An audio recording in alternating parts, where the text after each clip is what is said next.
Evening, everyone. Here tonight on a Monday night, about 7:30 p.m. here in the East. Coming on with a little podcast here. You've seen Doug before. We've done some stuff on Texas high school football with the playoffs and stuff like that. Well, today used to be almost a holiday in Texas. This day and normally the signing day, National Signing Day, people used to literally take off for work for those 2 days. What we're doing is we're going to be talking some UIL realignment. We'll go into what all it means and lay some stuff out for everybody. But Doug, you know as well as I do, this is something that pretty much tells you what kind of year you're going to have. Yes, it does, man. How you doing up there, man? How's the weather up there? Getting better? Cold, still cold.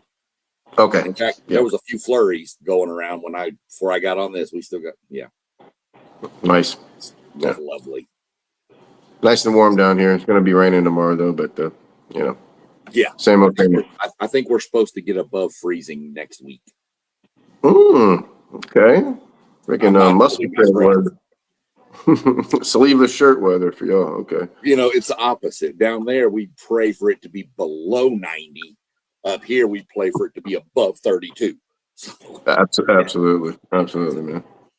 But yeah, it's a happy realignment day. What's this? Every 2 years. So here we are, man. And some people are probably loving it, and some are not loving it.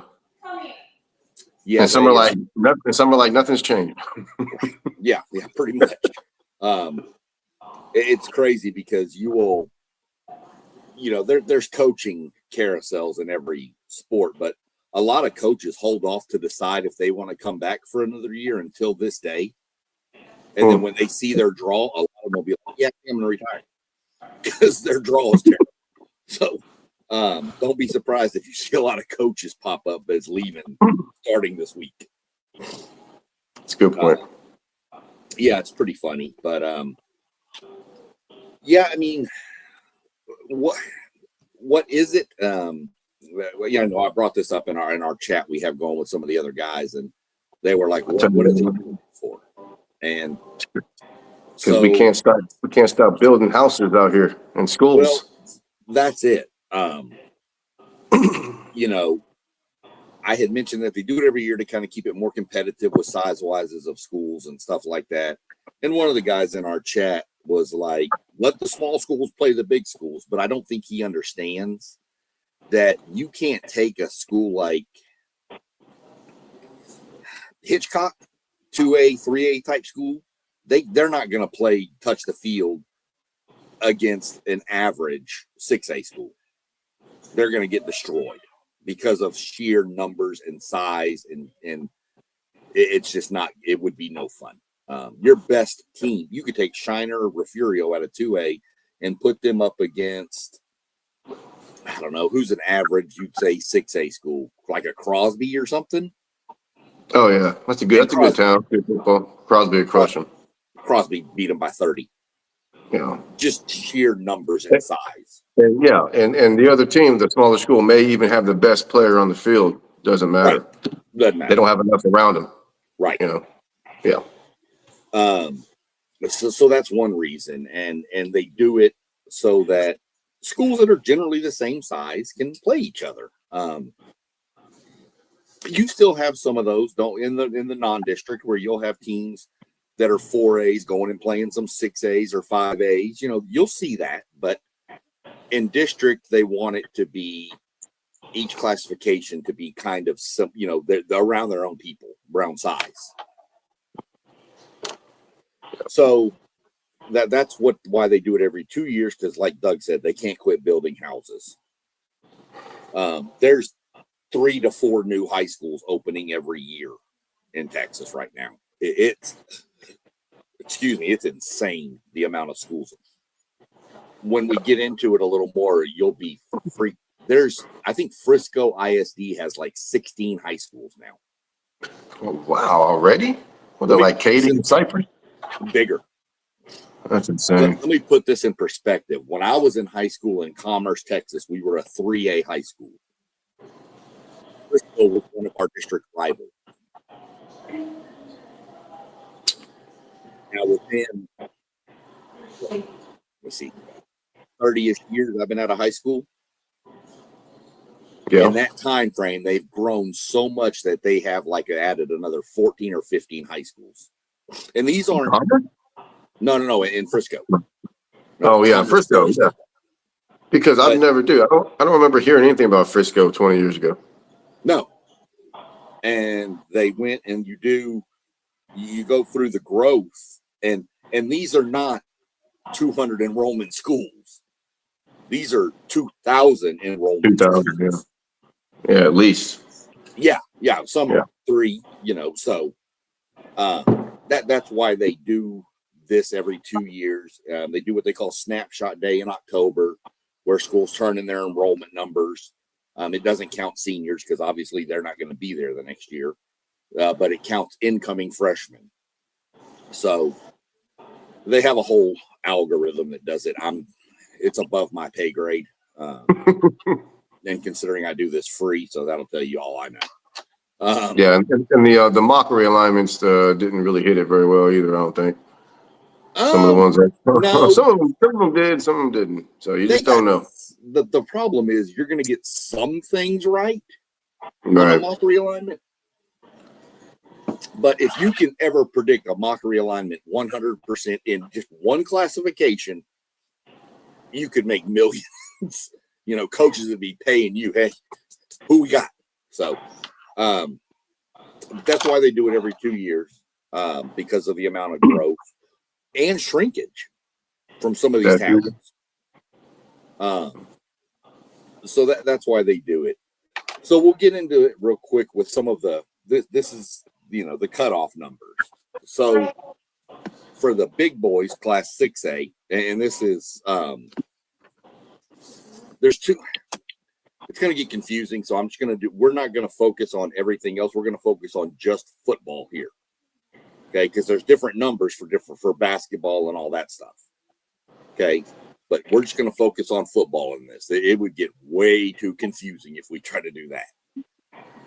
So for 6A, any school with 2,215 kids and above is 6A. That's 251 schools. That's a lot of schools. 5A, now from here down, everything is split into 2 divisions before the season. So 5A D1 is 1830 to 2214. 5A D2 is 1305 to 1829. And there's 127 and 119 schools in those 2 divisions. Okay. Every division is going to be pretty close to that 230 to 240 kind of range based on how many schools are in that bracket.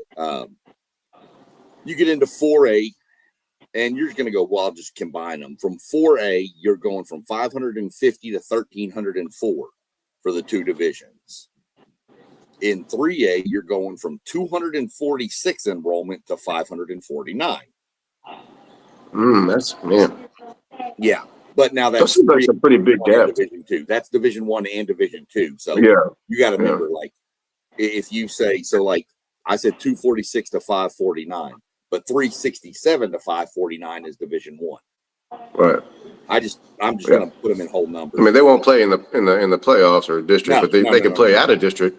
No, so maybe I should do that. So 4A Division 1, we'll back up. 4A Division 1 is 896 to 1304. 4A Division 2 is 550 to 895. Okay. Then you go 3A D1, which is 367 to 549. And 3A Division 2 is any school 246 up to 366.9. I don't know who has 0.9 of a kid. But that if you have 366.8, you're in 3A Division 2. If you have, so okay. I don't know how we do this, but whatever. 2A Division 1, 175 to 245. It's 175.6. 2A Division II is 105 to 175 kids. Those are kids in high school. Those are boys and girls. That's how big yes. That is the Yep. enrollment of this school is between those numbers. Boys, girls. So you can field an 11-man football team with what, 200 students? Under. These are 105. That's crazy. Yeah. And you figure you're playing, let's say you got an offense, defense, 22 kids, right? Well, in these levels, you're playing both ways. All day. Yeah. Yeah. You're not just one side of the ball. Even the quarterbacks, they're playing linebacker most of the time, or safety. Right. And then you get to the smallest of the small schools, and you've got the 6-man, where they play 6-man football. To be 1A Division I is 57.6 to 104 kids, and 1A Division II is any school with 57.5 or less kids. These poor half kids, man. I know. That's why I don't do math. That's why I don't do math for that. I don't even know how we're getting half a kid and what half are we getting. Are we doing left half, right half? We doing top half, bottom half? Because some like Texas A&M needs the bottom half for the kicking. So as long as we got them left, but bottom, I just call it like I see it. So those are your cutoff numbers, and I know nobody's going to remember those. You can find all this info on the UIL. You type in UIL website, and it'll bring you into Texas, and you can look at all this. They've got it all broken down. You can also go to my favorite site, which is texasfootball.com, which takes you to Dave Campbell's website, and they have it covered there well. I know you would think texasfootball.com is the University of Texas. It's not. Crazy. So before we get into some of the crazy districts, I'm going to go through some of the movement that I found interesting with schools. I have my handy dandy paper here. Look at that. I actually did research, bro. It's crazy. Bro. So 6A, of course, are your big boys, like we said. So some that I found interesting in 6A were teams that are moving up from 5A into 6A. This is always a big jump. Alito, most winningest state titles in all of Texas high school football, going from 5A to 6A. And they've dodged this every year, and now I just think they're at a point that the growth is so much they can't. Yeah. Here's another one, Cedar Park. Oh, Cedar Park? Yeah. They going up to 6A? Yep. Oh, okay. Crosby. Leander and Leander routes both went up. Barbers Hill. That's right, man. They're in Dobie's district. Let's go. No, they're not. They're not? I thought they were. So, and then you have some schools. You can also, if your numbers come into 5A numbers, you can say, no, we want to play 6A because there may not be a lot of schools around you that are 5A, so it's hard to schedule. So Spring Westfield opted up. They actually turned in 5A numbers. Well, wait a second, man. Didn't DeSoto able to do that a couple of years ago, but now they're not letting them do it? No, they can. They just didn't want to. Oh, they didn't want to this time? Mm-mm. But okay. Now with Alito, you notice, I don't know when the last time they lost a district game, man, but they going into this freaking district with all the Arlington schools. I mean, Arlington hasn't won anything. I mean, not even the Cowboys. Yeah, but Lamar and Arlington High. Arlington Lamar's got history. They got some tradition. Right. And they've got some dudes. But you just don't hear much from Arlington. No, well, because your Allens and your Capels and all that have kind of taken over back. But back when we were both in high school, Arlington was one of the premier areas. Arlington High, Arlington Lamar, they were always deep in the playoffs. So there are teams that can opt up, and Spring Westfield is one of them, which makes sense if you know anything about the Houston area. There's not much up around Spring that's a 5A high school. They want to be in there with Spring Decaney and Spring. Yeah. And, what else is up there? The Kleins, the Aldines, that kind of stuff. So that makes sense for them for sure. But those were some of the crazy opt-ups I saw. Not opt-ups, but teams that actually turned in numbers to 6A. I thought those were kind of out there. Some of the schools going from 6A down to 5A. So these were schools that were at the biggest level that have now come back a step. Cedar Hill and DeSoto are the big two. South Houston, Pasadena went down from 6A to 5A. Yeah, that doesn't surprise me.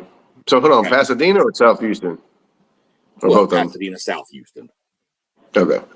So, it's in that school district. So Soho. Yeah, Soho went down. Okay. So did New Caney, which didn't surprise me because they built that new school out there, Porter. Not new, but it's newer. So,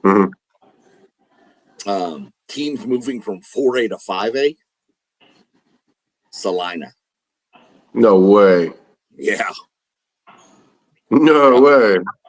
Yep. Katie's newest school, Freeman, moved up. Frisco Panther Creek moved up. Dropped down into 4A. Teams going from 5A to 4A. Corpus Christi, like half their schools went down to 4A now. Yeah.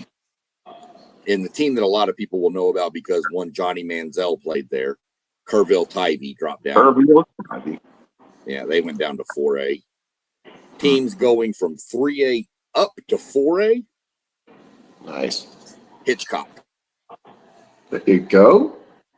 Growing down there by the. Yeah, they are building down there. You're right. Yeah. Outside of Santa Fe. Yeah. Yeah. The Hitchcock has been pretty good in 3A too for the past couple of years. So this is. Oh yeah, you're right. Yeah, you're right about that. See what happens here with them. New schools. These are schools that are brand new. Trying to figure out why A&M popped up on my alert. I was like, we're not playing tonight, but it's the women fixing to get killed by South Carolina. Yeah. So another school, Great Hearts Forest Heights. I don't know where any of these are. Medina Valley, which I'm going to assume is over near Medina Valley. Yep. It's Medina Valley Creekview. So they got a new school opened over there. And Tomball opened a new school, Tomball West. So you got Tomball High School, and what else? Is it Tomball Memorial? Tomball Memorial. And then Tomball West, I think. Okay. I think there's only 3. I don't think there's a 4th one over there yet. Remember the old Tomball bunch? Yeah. Yeah, okay. 3A, teams going from 4A to 3A. Didn't really see anybody in here that really caught my attention. Maybe Cleveland, Tarkington, just because they're right outside of Houston a little bit. But nobody here caught my attention. That was really no powerhouse, in other words, that I see. Yeah. Teams coming up. The only team I really saw that was moving up from 2A to 3A was Schulenburg. And that probably helps them because now they get away from that. They've always been lumped in with that murderous one of 2 districts down there in 2A with either Shiner or Refugio every year. Yeah. And now they're getting away from them. 2A's got some stuff, but I'm going to hold on that till I get some more research because 2A, I show some schools moving from 2A to 1A and schools going from 2A to 1A. Some of these schools I don't know because I don't want to say anything wrong, but stuff like Ira Ann, Monday, I'm like, what if these teams were actually pretty good in 11 man? So I don't know what's going on with them. So I'm not really going to get into that too much until I can get some more clarification. So those were the cutoff numbers, and I kind of ran these two topics together. Some of the interesting moves I thought. The Aledo moving to 6A is obviously that the biggest ones to me are Aledo and Cedar Park moving up to 6A, and DeSoto and Cedar Hill moving down. All right. Now, who's DeSoto with in that? What district they in? Who are they playing? Are they with Cedar Hill too? I'll get it to you. We're going to get into it. Okay. But those were some of the moves I thought that were really interesting that kind of made because like you said, Aledo hasn't lost a district game since, I want to say, like 2001. Yeah, they probably won't. Keep talking for a minute. I'm going to look it up. Yeah, no, dude. When I saw them in that district, I was like, Arlington this, Arlington that, Arlington Houston. I forgot there was an Arlington Houston, dude. Is there an Arlington Houston? That's crazy. Yeah. Yeah, and I was like, wow. So they finally move up to 6A. I know they're out there in that same area. I guess they're south of Arlington or something, maybe. I don't know. I'm not quite sure where Aledo is. Yeah. But when I saw that, man, I was like, well, not too bad for them. Yeah. I mean, they're not going to really see nobody till either non-district early in the season or playoffs. Right. My opinion. Well, I have to look. I'm sorry. The streak is 133 games from what I can see. They got hooked up. Actually, no, that's more than that because this is September 30th, 2025. So they're probably closer in the 140 range for consecutive district wins. Not wins in a row, everyone. District wins. Yeah, they're pretty good. They're in good shape. They're in good shape. I stumped you with this. Who was their last district loss to?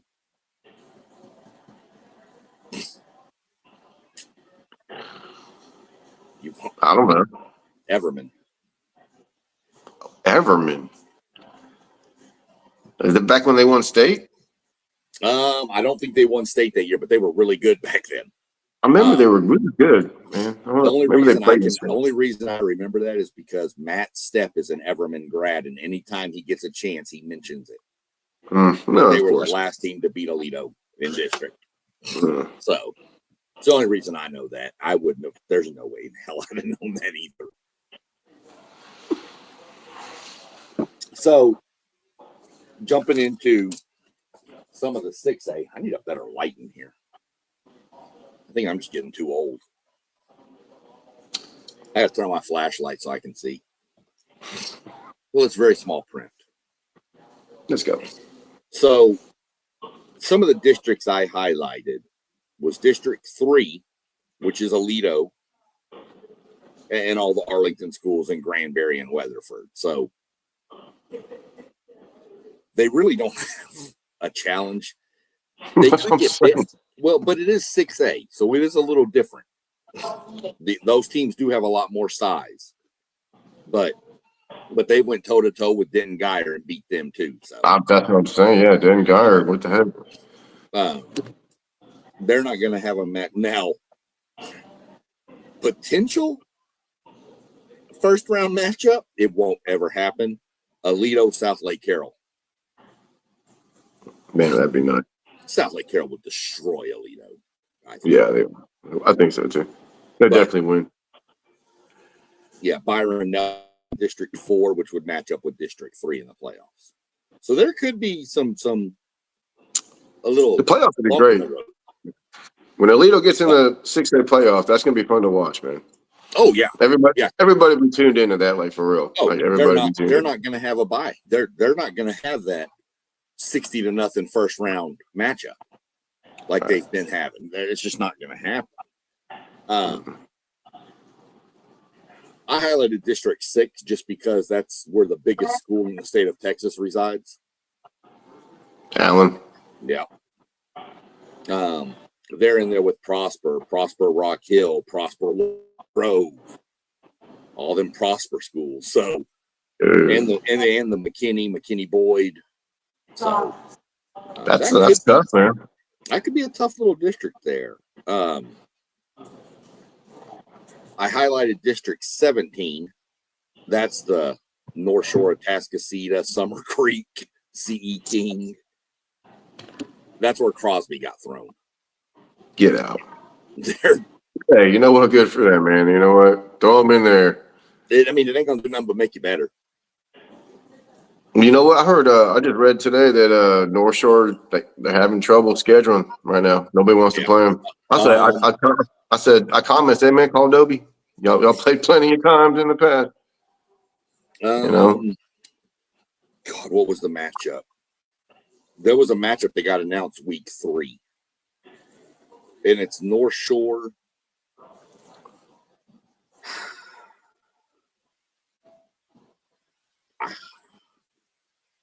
Maybe they need to play it out of state. I'd love to see matchups between Texas and Georgia, or even Ohio. Oh yeah.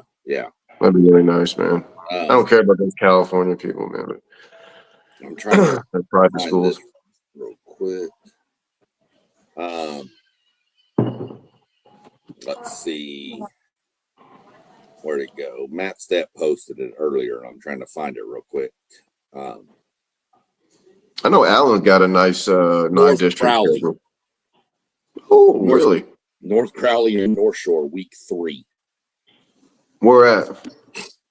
They coming down here? It says It says versus North Shore, but that could change. They're probably doing a home and home. They'll probably come down to the east side first. Well, it'll definitely be a home and home, but North Shore did go. Didn't North Shore go up north last year? They played Crowley. Yeah, but they also played Crowley High School a couple years ago. No, I think they'll bring them down, and then North Shore will go back next year, since North Shore went to South Oak Cliff last year. Yeah, they did a home and home with South Oak. Right, and I'm pretty sure that's what they're going to do here. I mean, well, your schedule's going to be set for 2 years, unless somebody drops out. So, but I thought that was interesting the way poor Crosby got just shafted. Hey man, they like their football in Crosby. They like their crawfish too, man. You drive through there's like 4 or 5 crawfish shacks. Oh yeah, I know. Right across from the stadium, half of them. Barbers Hill went into District 18, by the way. Oh, they're not in Dobie's district? No, they're in 18 with the Clear Springs, the Clear Schools, and Dickinson. I would much rather be in that district.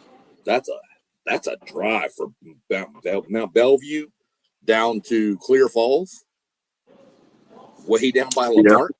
Yeah. That's a travel, man. You gonna take 146 or something? You're gonna take 146, yeah. Yeah. And then go up over the Fred, or what is that? The bridge out there over the Fred Hartman.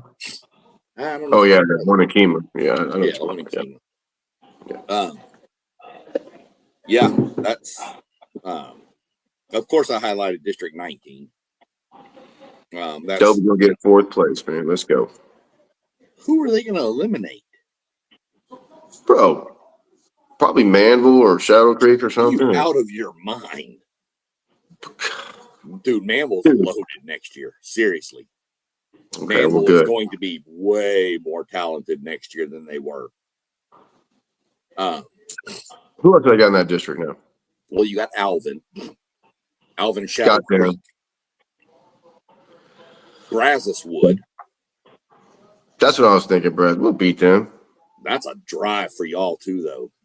It's down south, man. Down to Clute? 288. Yeah, I know. Good luck. 288 was a disaster when I was down there 5 years ago. I'm sure it ain't gotten any better. Oh, it's worse, man. It's worse. Of course, Manville. So you're pretty much in with the Alvin, Brazos Wood, and Pearland district. So Pearland, Dawson, and Pearland. Pearland, Dawson, Pearland, Rayburn, Memorial, Dobie. So we got to beat Dawson. We're going to beat Dawson, man. Dawson, Brazos Wood, we got them. We got Alvin. We're beating Alvin. We have to beat Manville. It's going to be I mean, you're glancing at this district, and you would automatically say, in no official 4-team order, you would glance Pearland, Dawson, Shadow Creek, Manville. Those would be what everybody will look at and say those are the top 4 teams. Dobie is 5th for sure. There is no doubt about that. They're in 5th. They just need help to get in, or they have to beat. They have to beat a Manville or a Dawson. And if they beat Dawson and lose to Manville, they need Manville to beat Dawson. It's going to be like it was last year. It's going to be this whole thing. Yeah. Yeah. I mean, there's 9 teams in the district, so you only get 2 non-districts.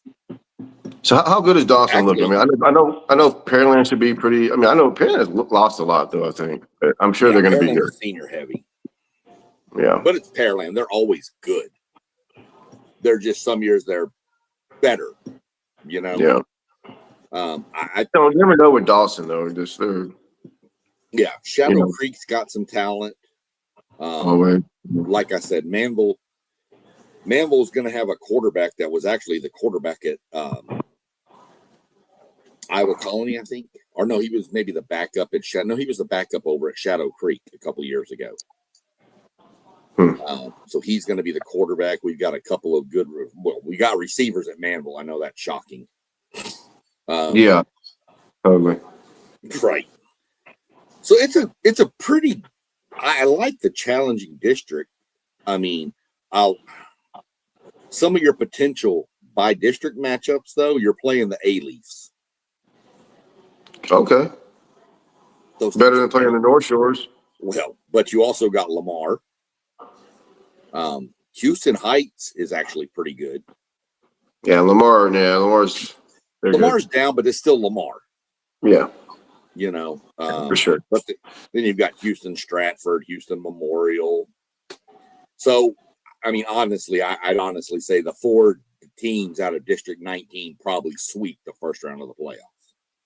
Let's go. Yeah. I mean, I honestly would see that. Another district I thought kind of crazy was District 24, which is a greater Austin district. If you remember earlier when I was telling you who went down or who moved up in from 5A to 6A, I had mentioned Leander, Rouse, Georgetown, Eastview, and Cedar Park. They're all in that district with Austin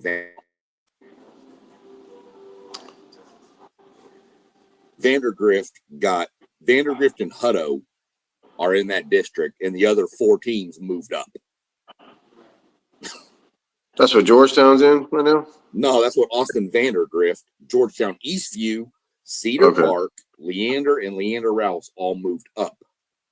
Gotcha. From 5A to 6A. So Vandergrift, who's won state 2 years ago and was in like the semifinals this past year, get this draw of a bunch of teams moving up. Now, Cedar Park has history. Yeah. But not at the 6A level. So. Man, Vandergrift's pretty happy right now. Right. Well, yeah, they're doing pretty happy is Dripping Springs. Dripping Springs moved away from the Lake Travis Westlake district. And they beat them. They beat Westlake. Well, yeah, but that's still a district. Yeah, I know it. So Austin, they're in with Austin High, Austin Atkins, Austin Bowie, Buda Hayes, Buda Johnson, Del Valle, and Dripping Springs are all in a district. Dripping Springs better with. Dude, they're gonna destroy that district, man. I guarantee you, their head coach is smiling happily. Now he's probably on the phone with Westlake and Lake Travis saying, "Can we play for some competition, please?" Because it's go back in the day when Manville was in the district, and it's nothing against Dobie or anything, but when we were in that district with it, Manville they were crushing people. We had to go play like North Shore and stuff to get tested. Because I mean, we were in with South Houston, Pasadena, Rayburn. Everybody in our district beat their teams by 60. Yep. And Dobie just needs non-district needs to schedule up just to get ready for this damn district, man. Right. Dobie. The problem Dobie seems to like to go out and play like these Houston ISD schools. You know, Well, we like played Chavez, Klein. huh? No, we played Chop. We played Klein last year.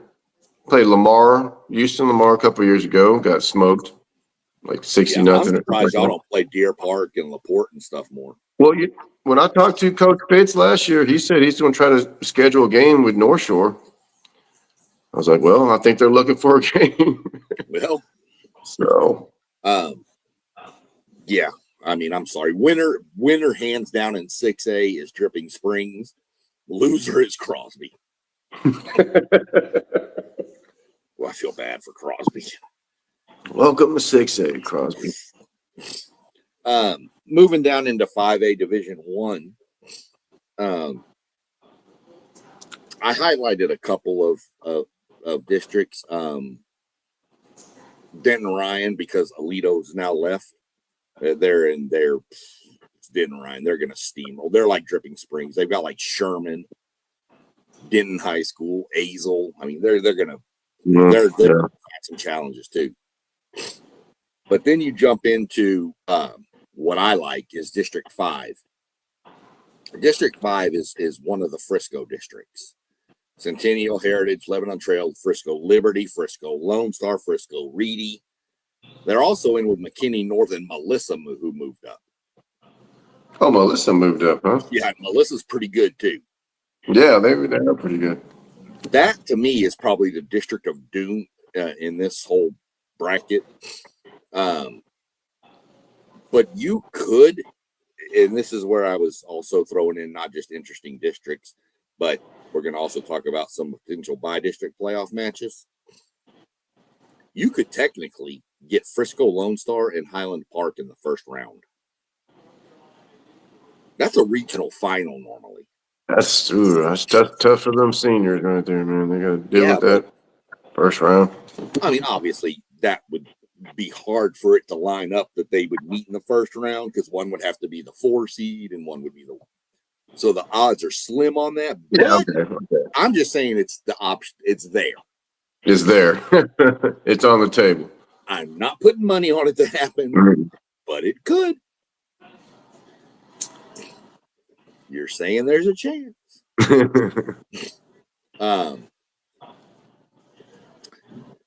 And then, man, District 8.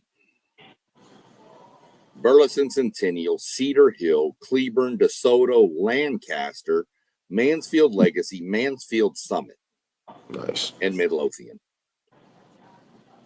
That's a pretty good district. That's not bad for DeSoto. You know, Cedar Hill's going to have their dudes over there. Yeah. Lancaster's going to have some athletes. You know they are. Lancaster has some dogs, man. Yeah.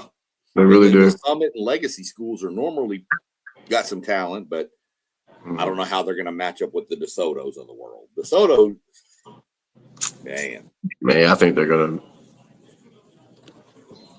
do what they do, man. Right.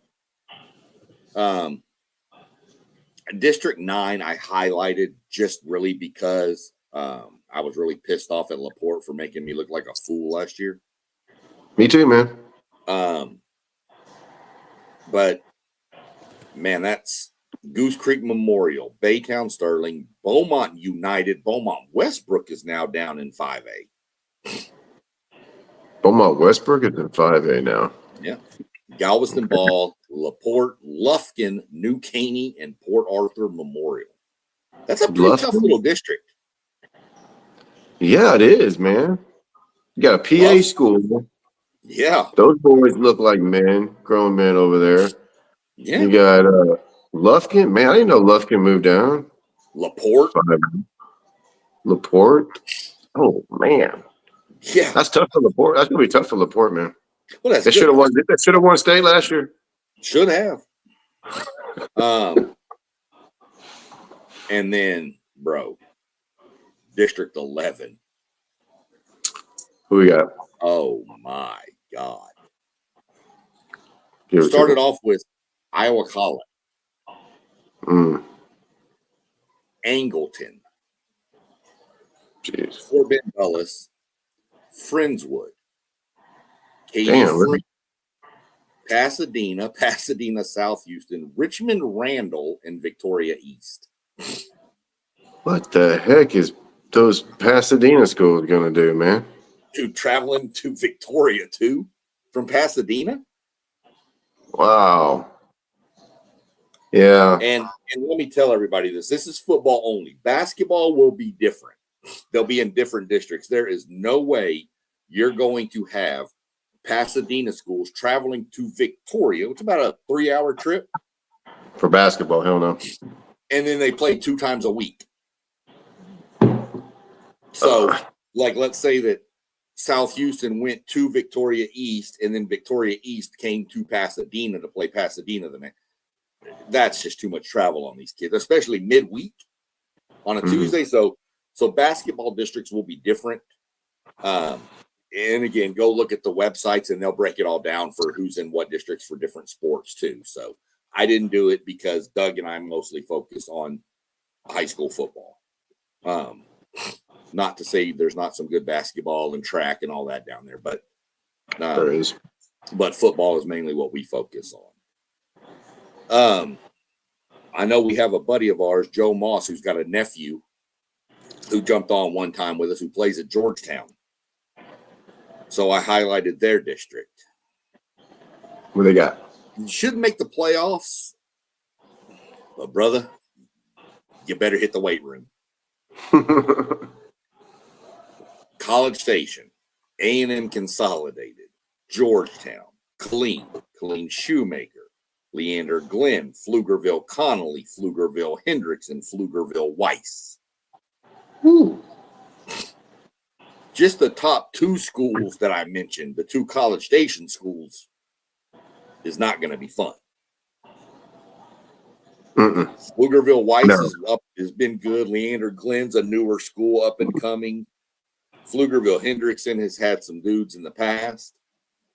So, in case you don't know where Pflugerville, Texas is in between Round Rock and Austin. And they have a saying in the Pflugerville that we're in between a rock and a weird place. Because they're in between Round Rock and Austin. Pflugerville, Texas. 100%. And for anybody that's not from Texas, or even if you are from Texas, your history, your lesson for the day is, without looking it up, spell Pflugerville.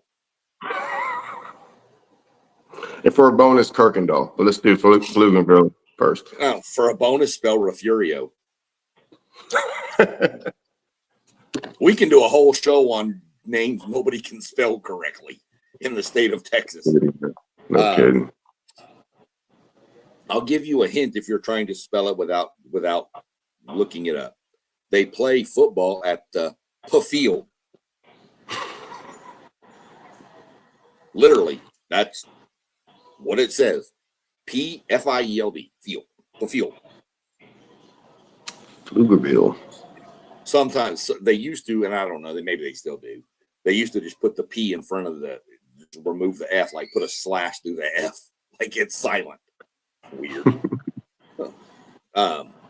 Yeah, so have some fun with that. That's a tough district there.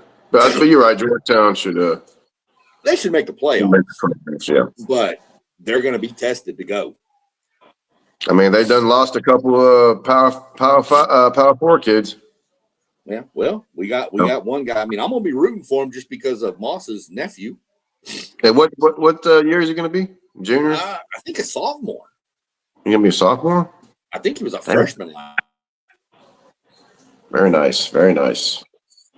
Yeah, very nice. So I mentioned about Frisco. So there's 6 there. Let me look real quick. 6. Where we go? Oh, there it is. So I'm counting 11, and I think there's a couple more mixed in different areas. I'm counting 11 Frisco high schools. Damn. This is still 5A Division II. Or this is 5A Division II. And I highlighted District 4. District 4 is going to be nasty too, I think. Anna, Salina, Denison, Denison's down, but Denison was a storied program back in the day. Yeah, for a while, yeah. This couldn't be Lamar. That's all. Yeah. It was, back then, Stephenville, Lamar, and Denison dominated football. Yeah. But Anna, Salina, Denison, Frisco, Frisco Independence, Frisco Memorial, Frisco Panther Creek, and then the other. I did not realize Prosper has 4 high schools now. Prosper Richland. What in the hell? Yeah. And Salina's in that district. They moved up to 5A. That dude. So their coach ain't leaving. I don't know. But they also, they lost that quarterback too. I think actually he might. Isn't that his son? No, I don't think it was his son. But I think they're. Oh, that's Carthage. I think the Carthage. Yeah, you're thinking Carthage. Yeah. But I think Salina's quarterback. I need to remember if he was a junior or a senior. But he's a 5-star quarterback, 4-star quarterback. He's good. How long has their coach been there? Salina's had some turnover. Have they? Yeah, they've had that one coach. God, what was his name? They must keep it in house or something, man, because they've been pretty good. A lot they do. Yeah. So that district was one I looked at. Didn't really see much else in this that really kind of piqued my interest. Where's Katie at? Same old Katie schools? Oh, Katie. Yeah. Up in 6A with it's a whole Katy district. Yeah, no kidding. Jeez. Which, speaking of which, I think I need to look at that real quick. Where are they at? Oh, okay, no. But one school missing from there was Langham Creek. They're usually in Langham Creek switched over in with the Cy schools. With the Cypress, that's about to say. Yeah, they normally go. They bounce between those two. Yeah. They're a twin. What about Memorial? Houston Memorial? Yeah. Oh, they're in the district that would play our district. They're in with Lamar and Heights and all them. Oh. 4A Division 1. Didn't really see anything that jumped out at me. The same district of doom is the same. It's that Henderson, Jacksonville, Kilgore, Lindale, Longview, Pine Tree, Tyler, Chapel Hill, that same district. There's just not much else that I really was like, that looks interesting to me. And 4A Division 1. Now, 4A Division 2 does have a district that piqued my interest. What we got? District 8. Carthage. Center. Gilmer. Longview, Spring Hill. Pittsburgh. Texarkana, Pleasant Grove. Texarkana, okay. Pleasant Grove, Gilmer, Carthage. Yeah. Okay. Good district. That is a pretty good district. Yeah. That district jumped off the page at me right away. Let me see. So who you liking that? Apparently, Katy has another high school now. Katy has another 4A school called Katy Harmony.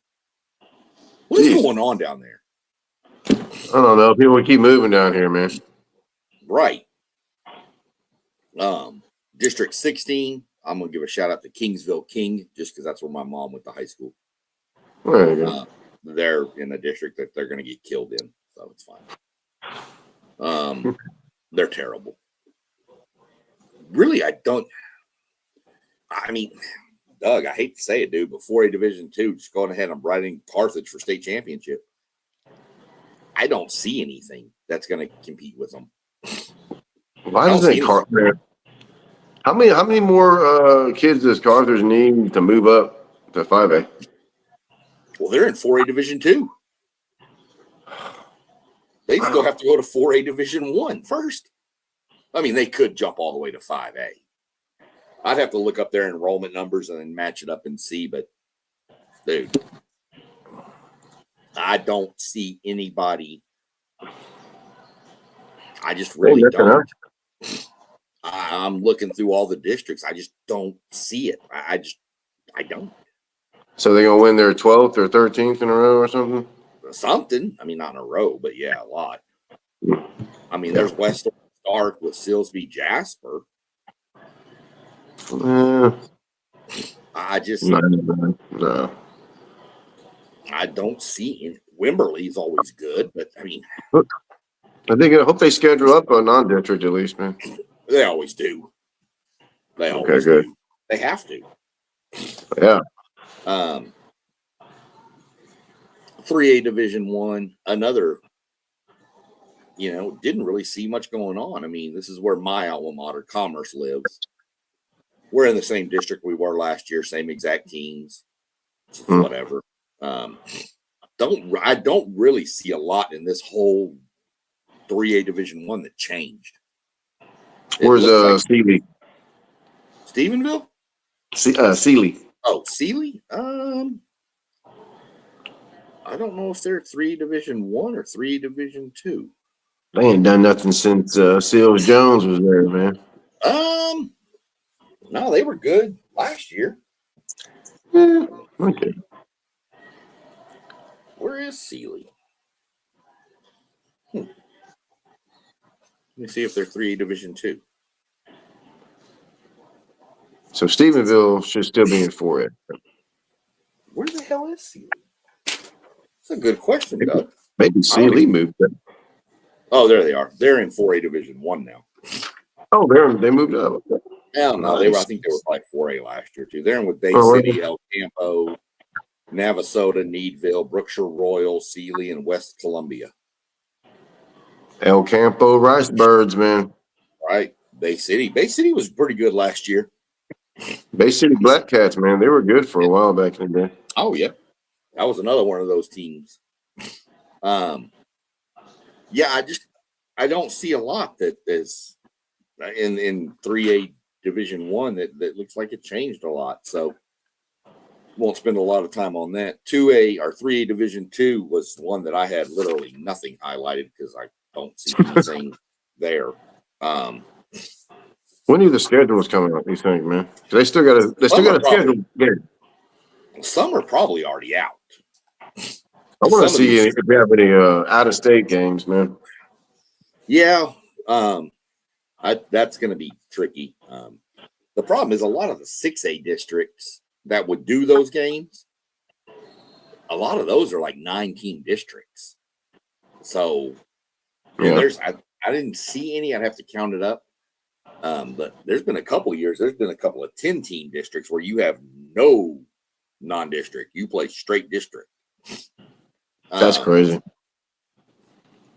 So getting into, we're gonna jump to 2A Division 2 first. I'm gonna come back. 2A Division 1 is really the one I'm interested to see your reaction to. In 2A Division 2, this is another one that I'm doing some research on because one of the teams that's listed here is a team that showed they dropped to 6-man, but they're still listed on a 2-man district. So, or 11-man district. So I need to do some research on this. But it was Ira Ann, Monday, and Hamlin. So they're going to go from 11 to one piece of paper that I printed off from, I think the UIL. It showed them dropping down from 11-man football to 6-man football. This paper shows them still in an 11-man football district. So I don't know what's going on with that. Okay. So it's hard to really get into it too much. You've got, your teams. I mean, that's going to change a lot as to who does what because, like Bremen is in this district, and from Bremen last year was in a district with Shiner. Or Mart. That's another school. So this one's a little screwy because, like I said, some of the teams that are highlighted on here on another page are supposed to be going to 6-man football. So I don't know what we're doing here.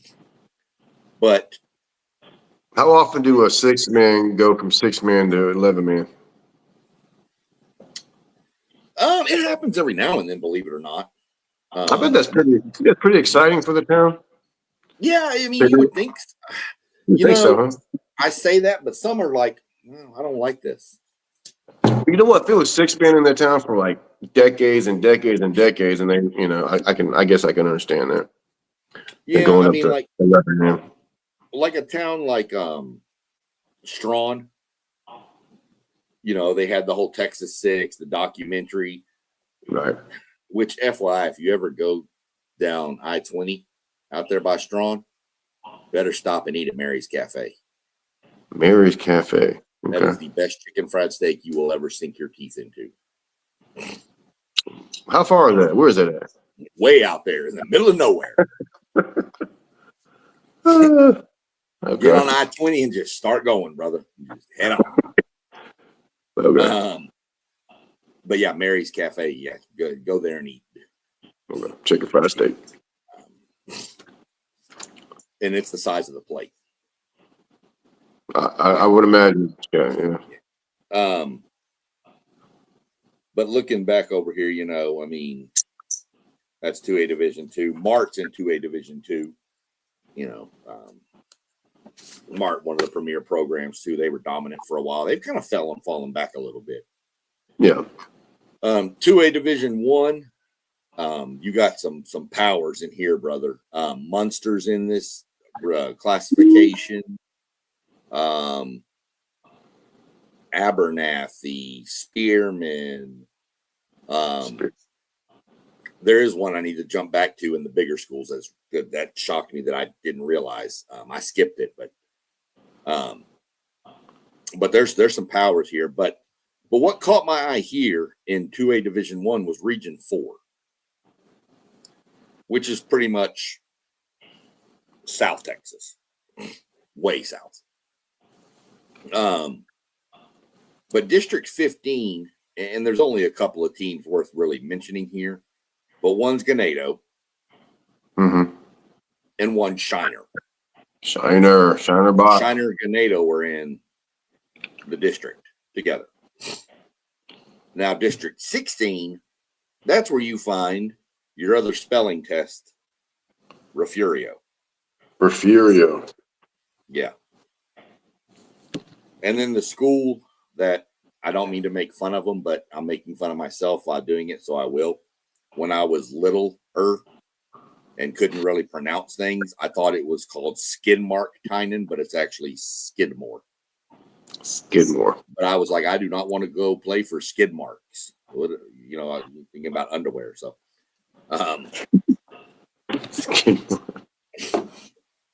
yeah. So, I mean, I'm making fun of myself, not them. Great school. But what I was mentioning that for is potential by-district matchup in the first round. Shiner / Ganado Refugio. Damn. That'd be pretty good, man. Dude, I'd almost go to that if I was down there versus going to a 6A game. Well, that'd be the game to watch anywhere around that region for sure. Yeah. I mean, Ganado's been good. They won state 2 years ago. Refugio's always good. Shiner's always good. So, I mean, the Shiner Comanches. You could get Shiner or Ganado versus Refugio in the first round. Again, the odds are low that it would happen, but it could. Refugio got upset last year, didn't he? Refugio's coach resigned too. Retired. Retired, okay. I don't like using resigned because that just sounds like he did something wrong. Right, yeah. But no. And then your team of destiny from last year is in this region or in this classification too. Joaquin, man. They were what, 6-4? Yeah, running the slot T. Man, that was fun to watch, man. Did they make it this? Did they make it? Yeah, they made it to state. Yeah, they didn't win it, but no, they got their butts kicked. Yeah. by Munster, I think. But dude, they ran that slot T nicely, man. Yeah, They had to. for So sure. Let me back up here. I need to find this school, what district they're in now. It's going to take me a second, but it's one I meant to hit on and forgot. It was in 3A Division 1.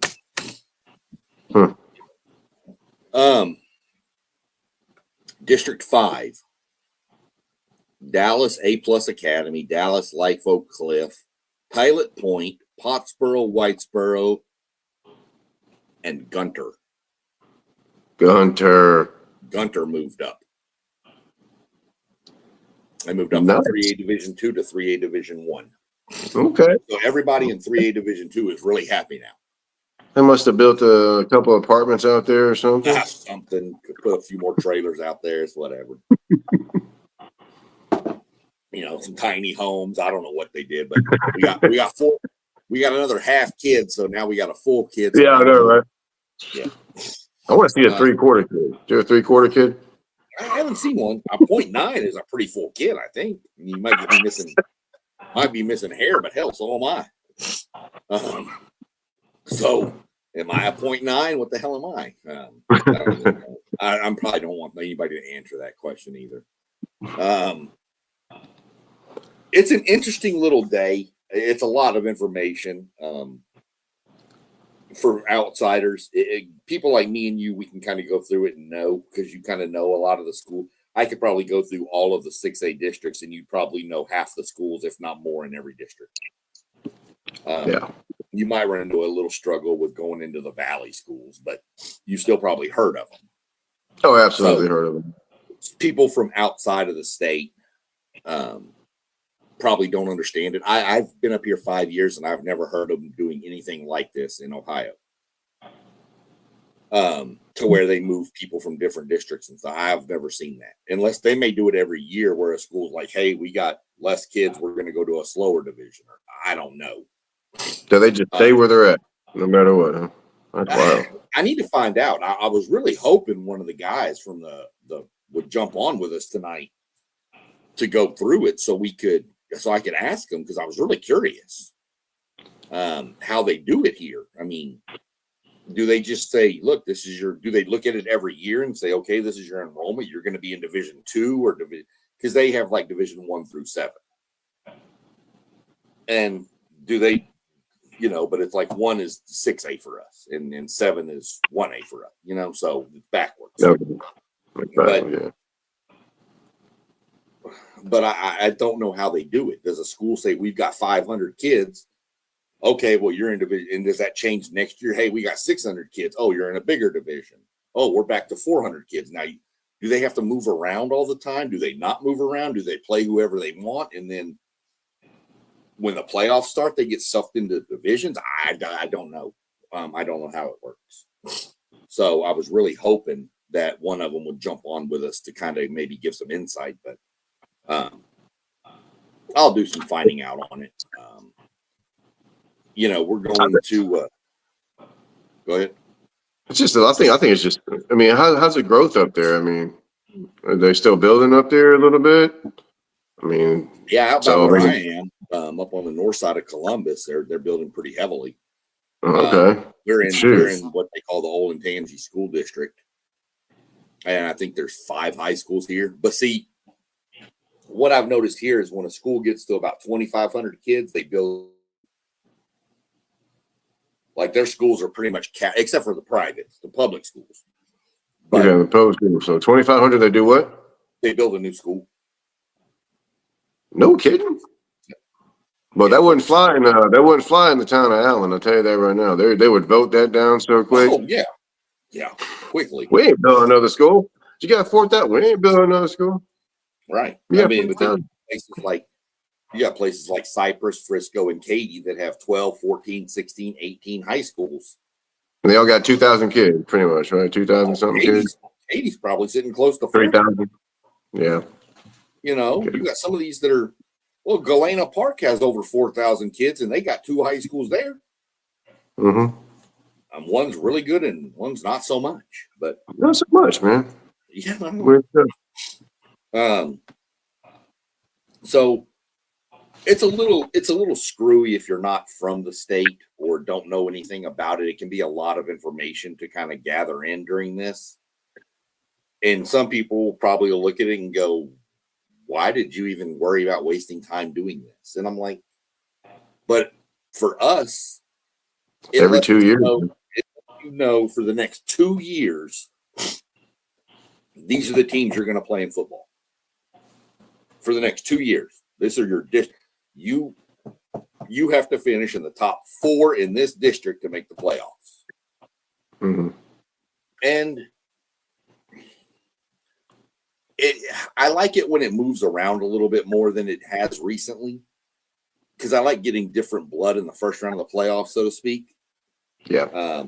There for a while, we were always getting shoved in with the HISD schools. And no offense to HISD, but they can't compete with the Manvilles, the Dawsons, the Pearlands, even the Dobies. They can't compete with those schools. Not anymore. I mean, we played, who was the team we played when Manville? We played Houston Austin. I don't know what they're called now, but they had that quarterback. He was a freshman that year, Malik Willis, wound up transferring to Fort Bend Marshall. Yeah. They had him, superstar. We beat them 77-7. Mm-hmm. He's the only player they had. He scored their only touchdown. Yeah. Against our third string defense. He broke for a 70-yard touchdown, but I mean, they can't. They had him. We had about 17 of him. Yeah, right. So it's not fun in the first round of the playoffs. And it's fun for the district opponents to be a little bit different. I mean, you're like your school district. You're going to play the same teams every year in your school, most of the time in your school district. But it's good to see some new blood every once in a while. Now, sometimes nothing changes. Everything stays the same. You might have the same district for 4 years. Yeah, I've seen that, or maybe too. even longer. Right. So, well, back we were talking about the Little Southwest Conference earlier about that's just the nickname. There's been a few districts monkey or that, but the Manville, Dawson, Lamarck, Texas City, Friendswood, Galveston, Ball, Angleton district. Back in the day, that district stayed together for 6 years. yeah. And then Dawson moved up, and then Manville moved up right behind them. But that district was intact for 6 years, and nobody complained. But your first round of the playoffs was garbage. But this year, had we stayed, which FYI, I didn't even catch this. This is going back to 6A. It's broken down into 8 districts per region. Okay. So region 3 is districts 17 through 24. Yep. Okay. Well, region 3 has pretty much always been in all Houston area, greater Golden Triangle. Greater Houston, GHA. Right. Not so much this year. I forgot to mention the District 24, that district with Vandergrift, Cedar Park, and all them. That's in Region 3 now. What? How's that even possible? Now, where's the Woodlands? Where's the Woodlands? It's still Region 2? You know what? That's a good question. Let me find it. They probably are. They've been there forever. No, yeah, Region 2. Willis, the Woodlands. Yeah. Okay. Spring Bikini, Spring Klein. So those Austin schools are in Region 3 now?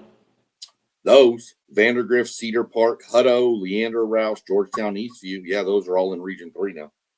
So are they on the eastern side of Austin or something? Or where are they? Yeah. Yeah? Okay. They're Hutto would be further back towards Houston. Okay, I got you. Okay. And same with the Leanders. But their matchup in the first round of the playoffs. So the way it would work is District 17, that Crosby won't make the playoffs in, matches up with 18, which is the Deer Park, Dickinson, and some of the League City schools in Mountville. District 19 matches up with the A-Leafs, the Houston Heights, that district. That's our district. That's good. That's good. 21 is the Fort Bend district. Okay. All the Fort Bend schools, Ridge Point, Hightower, all them. They match up with the Katy district in the first round. With the Katy district? Yeah. Okay. Wow. Because you remember, our district number was always the Katy district. Katy was always District 19. Mm-hmm. Now they're 22. So it switched. So had we stayed in District 23, like we were last year, I think we 22. Were 22 last year. Yeah, 22. So we would have matched up. Yeah, because we matched up with the Hightower district last year in the first round. Right. Yeah, Red Point and all that. So District 23 is your Bridgeland, Cypress Park, Cypress Ranch, Cypress Springs. I didn't even know there was a Cypress Park. Me either. Lamar, Fulsher. So Fulsher. Richmond, Foster, George Ranch, and Waller match up with District 24 with that Vandergrift district. So in the first round of the playoff, you could have Richmond, George Ranch, which is way down south. Yep. Going to Austin for a playoff game. That's insane. Where would they meet to play? No, in the first round. Home team. That's crazy. No, man. Yeah. Wow. That was a couple of years ago in 5A. Like Port Arthur Memorial had to travel up to like Lancaster in the first round, or Texas High or something. They had to travel to Texarkana. That's crazy. Yeah. I mean, I guess that's why they moved the districts around and put District 23 near 24, because it is going to be closer for even a George Ranch to go to Austin than it would be a Pearland or Manville. They're a little bit closer. A little bit, yeah. Yeah. But like your Cypresses, they're a lot closer. Mm-hmm. You know, plus they just have to, they don't have to deal with 290 traffic. They're already past it when they're on 290. They're past that nonsense. So yeah. Mm-hmm. I didn't even realize that when I first looked at it, that moved over to Region 3. But I mean, it's happened before, but normally it's the San Antonio area. Like a few years ago, we had remember Shadow Creek and San Antonio Wagner played in the regional final. Remember? Yeah. So there have been times I've never understood why you can't just move. But I mean, you've got Region 2 is a lot of Dallas-Fort Worth stuff, but in Region 2, 4 of the districts in Region 2 were Houston. Yeah. Cleveland, Conroe. I mean, those are greater Houston. Aldine, Spring, Kleins, and some of the Cypress schools are all in Region 2. Those are greater Houston schools. Absolutely. Remember when North Shore and the Woodlands played for a state championship? Yeah. That was weird. Yeah. But the difference is, the reason you see this, and people probably don't think it makes sense, and it doesn't. But your problem with 6A is the El Pasos and the Valleys. There's not as many schools in those areas to fill. 2, 3, 4, 5. Like there's 7 El Paso teams in District 1. Well, to be honest, if that was 8 teams out there, you could almost get 2 districts and make them just 4-team districts and have them play each other. But with only 1 district, you have to start shifting. So Aledo, who's just outside of Fort Worth, is in Region 1. So Aledo's second round game could be against an El Paso school. Wow. Yeah. Wow. Okay. I mean, that's the problem you get into with 6A because of the not as many schools in the valley and in El Paso. Yeah. But I mean, even the Valley, though, to be honest with you, the Valley in 6-man has 1, 2. They got Del Rio, Eagle Pass. There's 4 Laredo schools. Yeah. Edinburgh has 3 or 4 schools. La Jolla, Weslaco, Brownsville. So there's a lot of schools down there that are 6A size. Mm-hmm. But that's Region 4. So they do enough to fill Region 4 up halfway, but everything still has to shift. So they had to take a district and shift it to the Region 3 to make it work out. And that's really the only one that makes sense. I mean, I guess you could have said you could shift to San Antonio, but Cedar Park and stuff is still probably closer than San Antonio. Especially when you match it up by moving the Cypress schools up to that region the district that would play them in the playoffs. Because, like I said, it would be brutal for, what about Clute Brazoswood having to travel to Austin if they were to make, Yeah, that's way down there. I mean, dude, that's a 5-hour drive. Yeah. With no traffic. Yeah. I mean, if they played that game at 7 o'clock on Friday, they'd have to leave at dang noon, 10 o'clock in the morning. It'd be about at least 3 Buc-ee's on the way. Oh, it'd have to be. So I'm thinking that's why everything kind of shifted, where we moved over to what used to be numbered as the Katy district. Mm-hmm. And Cypress, those Bridgeland schools moved over to what would have been typically District 23, which was normally the Fort Bend ISD district. Because like Channelview and them, North Shore's never been in District 17. So yeah, I'm glad they renumbered the districts like that so that the travel, because they do. The UIL looks at this and they don't try to make these teams travel like that. Like I said, 5A. For Soho and Pasadena, I mean, I guess they're just going to suck it up for football season, having to travel down there. Yeah, for sure. I want to look at District or 5A and see if there's any crazy travel non-districts. Not really. I mean, not that I see. Carrollton, that's Dallas. Frisco's near Dallas. Nothing really there. So it looks like they kind of eliminated a bunch of that stuff that was even in this district where you've got Austin teams in Region 3 and 5A Division 2. They're playing the Fort Bends, which are all over on the, far west side over there. Yeah, far southwest. Yeah. But like, to put it in perspective, like Brenham, just outside of Houston, kind of, College Station, right. They could have to travel up to Arlington to play a game in the playoffs. It's about, what, 2 or 3 hour drive, at least? Probably 3. Houston is about 4 to Dallas, roughly.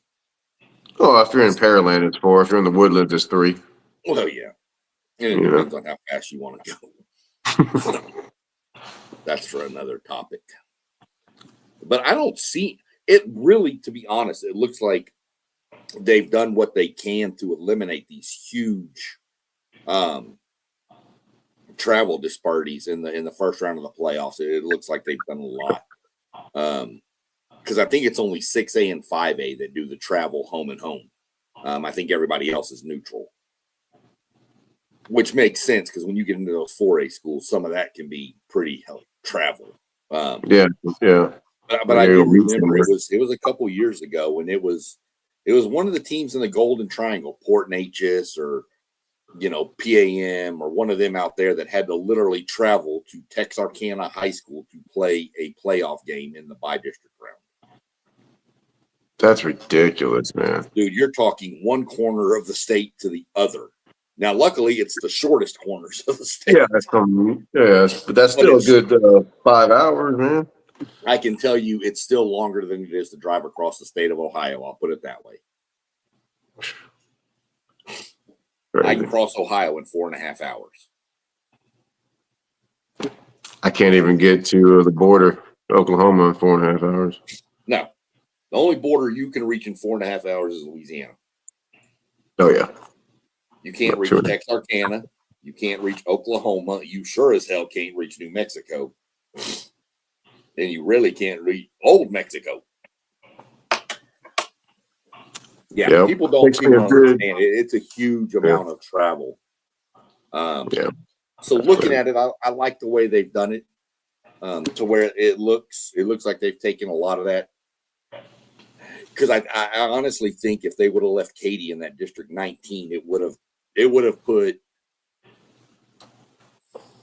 probably the Fort Bend district in with that Austin district, having to play them in the first round of the playoffs. Mm-hmm. And that's so. Yeah. I don't know. Pretty interesting. Like I said, it's a day that most football fans and Texas high school fans look forward to. Now it's time to wait for the schedule.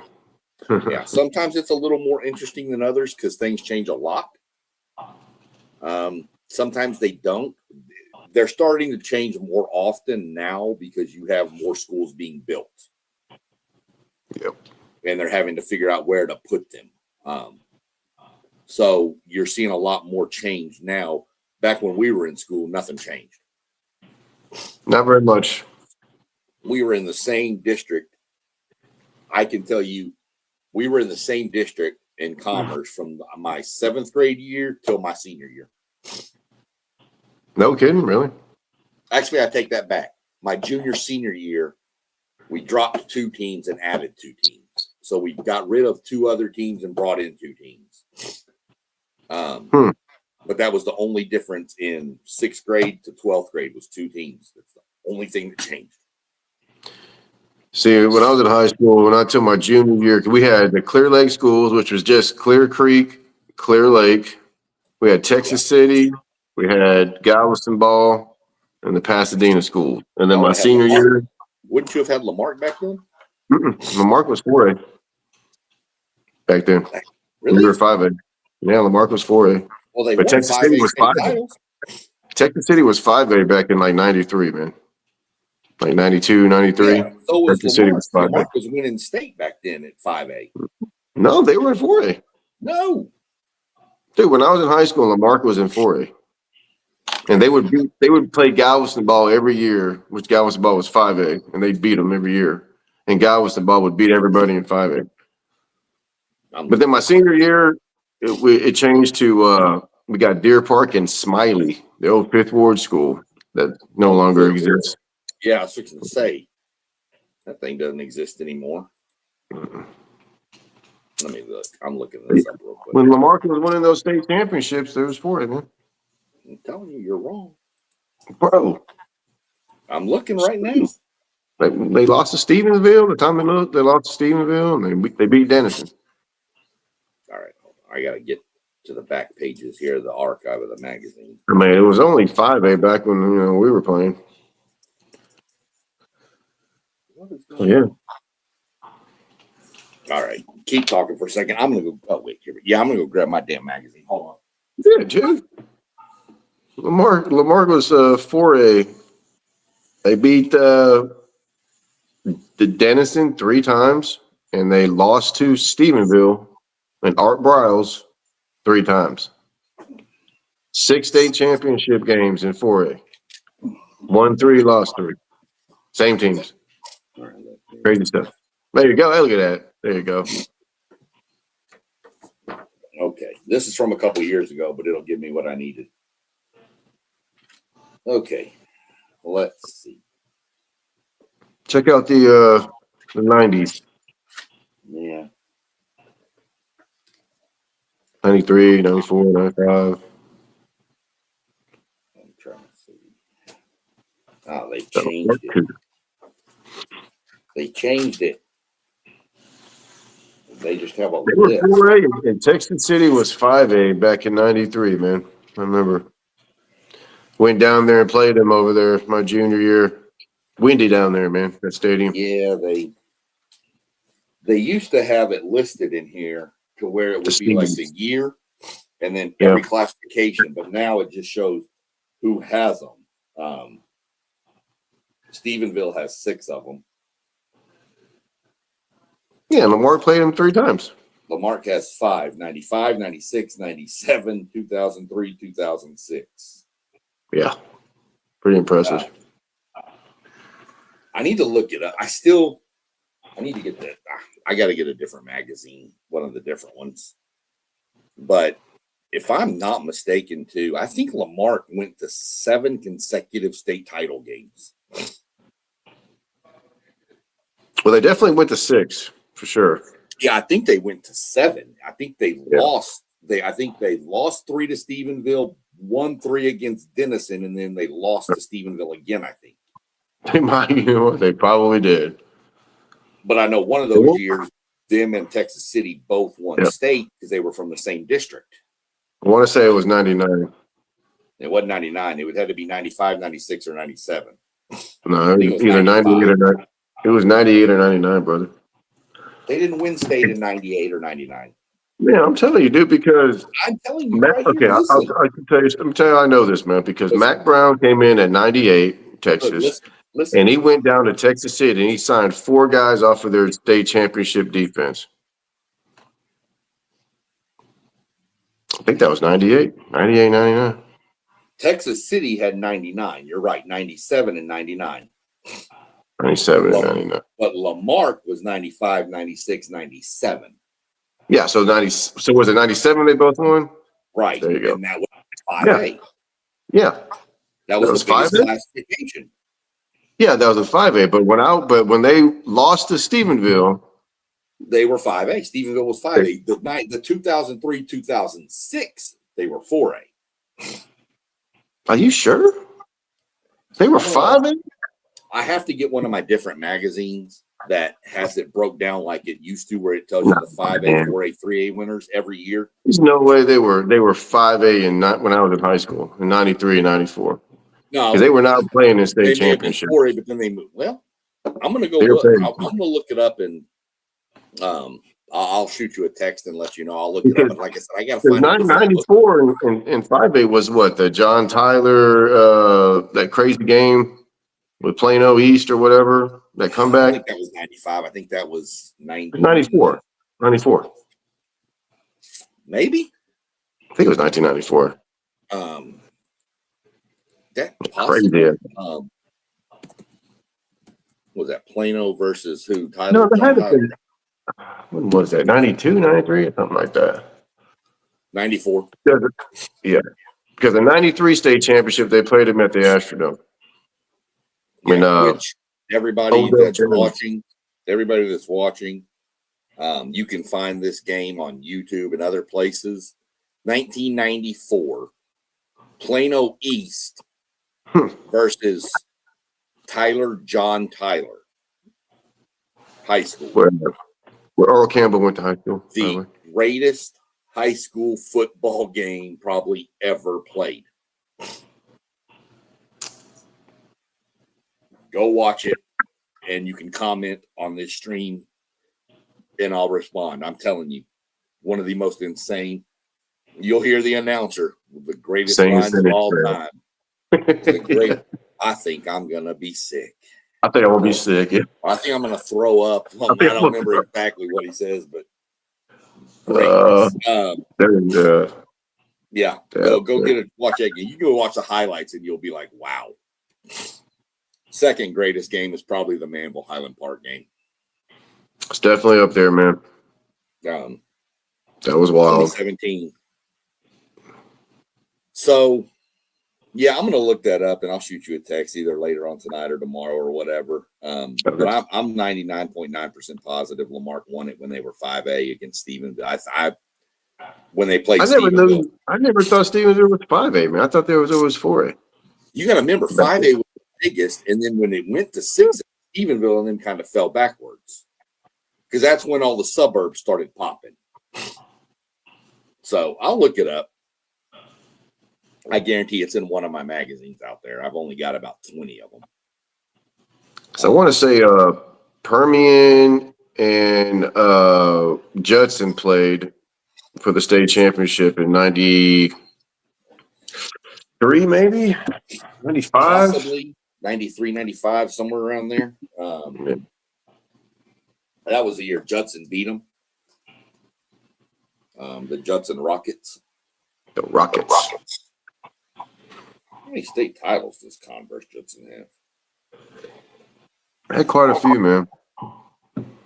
They were, you know what? I remember they lost to Louisville, and I think it was 97, maybe something like that. And I remember watching that game, Sean, and I didn't know nothing about Converse Judson. No, and I was watching. I was looking at these kids, Sean, and they barely fit in their uniform, dude. They were skinny. Yeah, their uniforms were kind of baggy. And I look at Louisville. I mean, these country boys were big. Mm-hmm.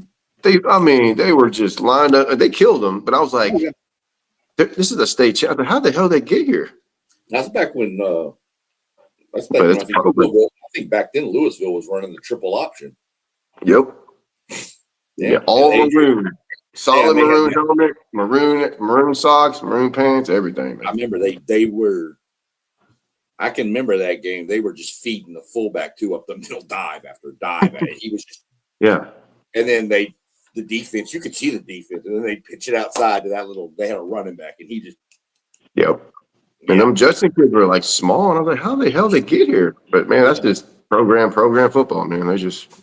Yeah, Judson has 6. 83, 88, 92, 93. The mid-90s, Judson was a juggernaut. Yeah, they were, man. God, Katie, it's just Carthage. Carthage likes to go on like 3-peats. 8, 9, 10, 13, 16, 17, 19, 20, 22, 20. I think they won 23, 25. I think they're on a 3-peat right now, going for a 4-peat. Yeah. Well, no. Well, they need to do a whole class, man. Freshman all the way to the senior class. They got to go win.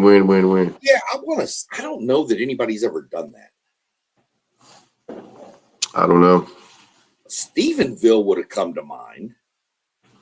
Lake Travis, did they win 4 in a row? There's been a few schools that have won 4 in a row. Has any school ever won the old hat trick, Triple Crown, won all 3 majors in 1 year? I think Temple almost did it. Football, basketball, baseball? Yep. Nah, Temple won at least football and maybe basketball, something like that, and almost won baseball or something like that, or vice versa. I mean, I can tell you that Commerce has 2 state titles. Well, there you go. 99 and 01. Nice. Pasadena Adobe have one? No, but in 99 they went 12-0, beat North Shore. Lost to Katy playoffs. No Pasadena school has ever won state, huh? No. Adobe was probably the best chance was probably 85. But this region was too crazy in 85 with Yates and Jones and Aldine, Lamarck. Yeah. And Adobe went 12-0 that year and lost to Jones 7-0 in the Dome. See, I definitely got to look this up because Stephenville, they have 93, 94, which I'm 99.9% positive those were beating Lamarck. Yeah. With Art Briles and Kendall Briles. Right. That's the quarterback. Yep. And then 98, 99, I think they beat Lamarck again those 2 years. But I think because then Lamarck, so. Well, they went like 92, 93 or something like that? I think 93, 94, Stephenville beat Lamarck. Okay. 95, 96, 97, Lamarck was winning state against Denison, I think. Yep, Denison all 3 times, so 1, 2, 3, 4, 5. So that's 5 state titles in a row. Yep. And then I think they lost to Stephenville in 98 and 99. I think Lamarck went to 7 consecutive state championship games. That is insanity. And mind you, this was back when there was no 14 district. This was 2 teams make the playoffs. maybe Yeah. 3 near the end of I that think run. it was 3 when I was playing. Yeah. So I think it's 7 consecutive state championship games they went to, which in 11, I'm not going to say in 6-man football that it, because it could happen more. Like Gordon is probably going to win state again. Mhm. But in 11-man football, in the bigger classifications, that's not really heard of. No. The closest Hell you've no. seen to that recently is North Shore Duncanville. Yeah. Yeah, Yep. it's crazy, dude. Crazy, crazy, crazy. Well, it was good. I mean, we're probably not going to do nothing for signing day, just because it seems like nobody's going to be. I mean, I know you put some stuff out there about some Dobie kids going to sign.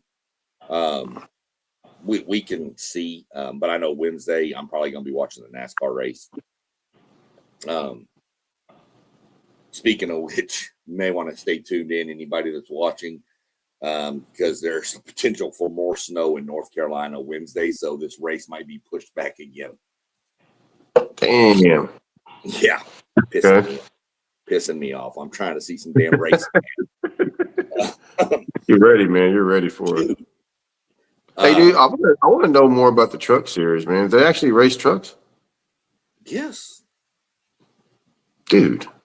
Ford, F-150, Chevy Silverado. You could have Get taken the your hell old out. Silverado out there, Doug. They don't put that on television? That old black Silverado, brother. Man, I remember that I old want to see it. I want to see a truck series. We took that truck to the damn dump so many times. Scrap yards. Man, it's good money. Easy money. Wasn't good money. But we did yeah, they put it on TV, but depends on what streaming or what you have to watch TV on. Man, I'm gonna check Like out some truck series. Well, if you have, like, normally the truck series is on FS1. So if you have, I know FS1 was available on DirecTV. I don't know what you may have for if you have cable. I canceled my cable, but I use YouTube TV, and it's on there too. So, and there's also a Fox Sports app you can get. So, but yeah, it's normally on Fox Sports FS1. Yeah. Okay. Ford, Chevrolet, Toyota, Dodge. Dodge is coming back into it this year. Yeah, I'm going to be talking. You have to get on, not next week, but probably not Monday from now, but actually, yeah, Monday from today, 1 week from today. Monday or Wednesday of next week, I'm going to go with my big preview. Probably Monday because Wednesday starts qualifying for Daytona. So I'm probably going to go Monday with a pretty big show on NASCAR, breaking down the Clash if they ever get to race it. And then I'll break down, I'll start prepping for Daytona, talk more about the trucks, the cars, all that kind of stuff, lay out the schedule, things like that. So, yeah, I mean, the truck series is pretty fun. The races are really short. Yeah, I would imagine they'd be short. But they're fun. I mean,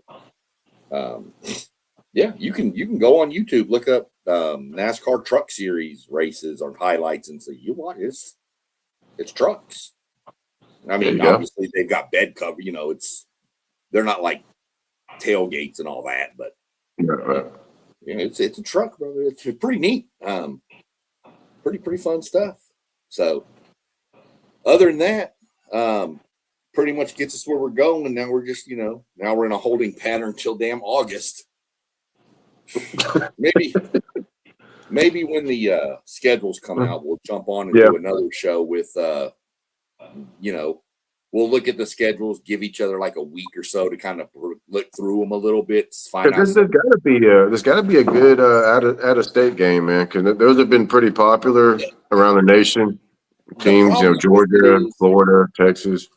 The problem with those games is a lot of times if you go on the app that they have for high school football, it just says non-UIL opponent, so you don't know what it is. You got to really So, do some research. Right. So, Yeah. but yeah, when we get more schedules rolling out, we'll get a week or so and kind of look through and then throw something together where we can have some stuff written down and kind of look at some of the different schedules of teams we're interested in. Some good matchups, maybe pick a matchup for each week we think is, like week 3, North Crowley, North Shore. That's Yeah. Nice. So I'd tell you one game I'm not interested in is North Shore Crosby. I have no interest in that game. Crosby probably doesn't have interest in it either. Man, that's good experience for those. Let me tell you something. I say that Crosby's got a pretty good tradition of football. They do. They're scrappy out there. I'm not going to lie. They are. Because you guys played them over there, man. Yeah, we lost to them. Yeah. I mean, we were up. I'm going to tell you, we were up 28-0, and they stormed back and beat us in overtime. Yeah. A couple of years ago, Crosby made the state title game, and they had like 2 players on their team that were they were great. That they did everything. Yeah. And they made it to state. Now they got crushed by Alito, but who doesn't? So it's one of those towns, man. I mean, and you're talking, you had 2 superstars on one team at the 5A level that led them to the state title game. That's impressive. Yeah. I mean, hell, we had 17 Division I kids on the team and couldn't win state.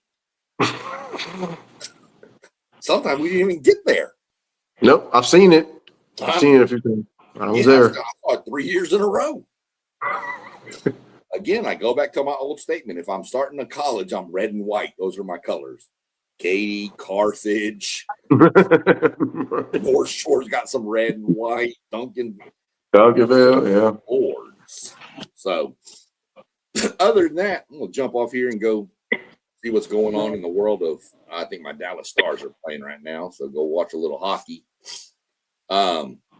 We got a little basketball tonight, too, in Kansas and Texas Tech, maybe. Is it really? Basketball. Yeah. Really? Monday? Kansas and Texas Tech tonight, I think. Let me see. Oh, yeah. Yeah. Texas Tech's up. Let's go see how bad A&M's getting beat by South Carolina. 49-37. That's not bad. I mean, considering. I mean, we got beat by 40 or something by Texas.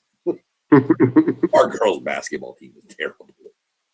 No, what the boys are doing pretty good, man. So we're gonna find out Wednesday. Got Bama.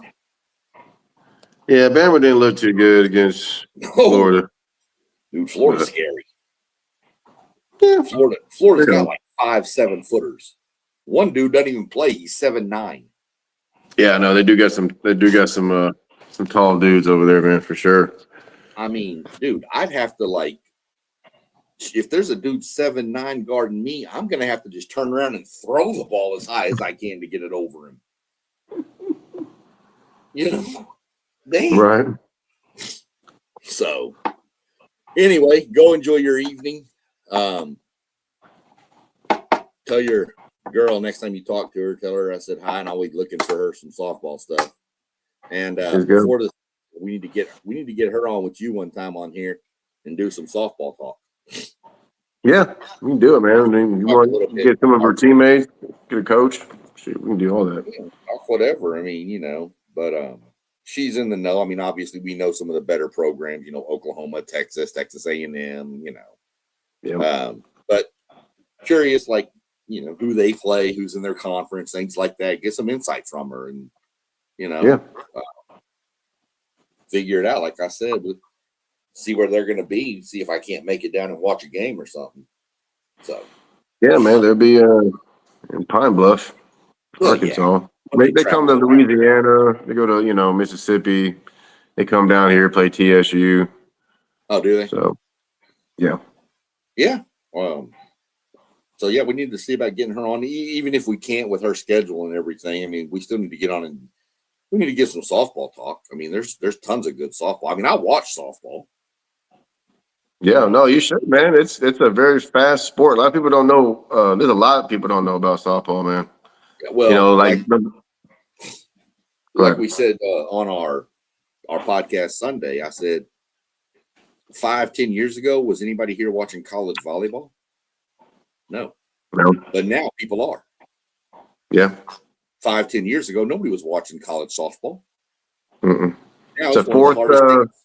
I think it's the fourth highest paying, fourth revenue sport in college sports right now is softball.